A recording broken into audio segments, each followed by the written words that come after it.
لا وكمان ايه، بتلاقي الدنيا كلها واقفة فوق دماغك، وكل المشاكل كلها بتزيد، وكله الهم بيزيد اكتر، فانت مش عارفة تعملي ايه، مش ملاحقة ده ومش ملاحقة ده.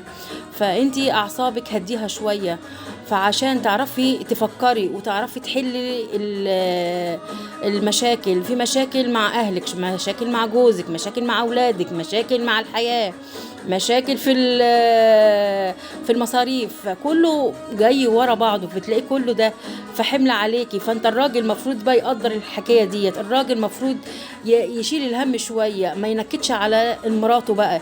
هي شايله المسؤوليه وشايله العيال وشايله المصاريف وشايله اخواتها، مع مشاكل اخواتها، مشاكل الجيران، مشاكل في الشغل، فكل ده عليها. فانت الراجل بقى يهدي شويه كده ويشيل معاها يعني. فارجو من كل راجل شايف الست شايله الهم، يعني سايس شويه انت كمان عشان الامور تعدي، انت تسايس وهي تسايس وهي تمشي الامور.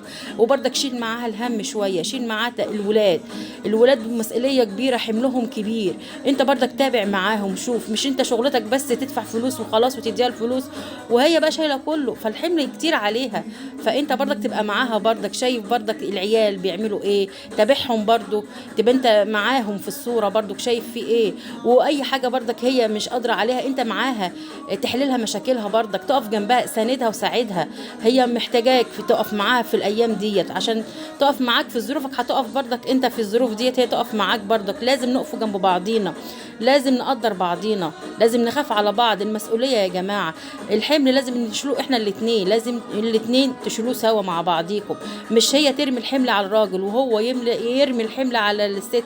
فحرام، فحرام يعني. كل واحد الله يكون ليه، الله يكون في عونه، ليه طاقه، كل واحد ليه طاقه، كل واحد ليه مقدره.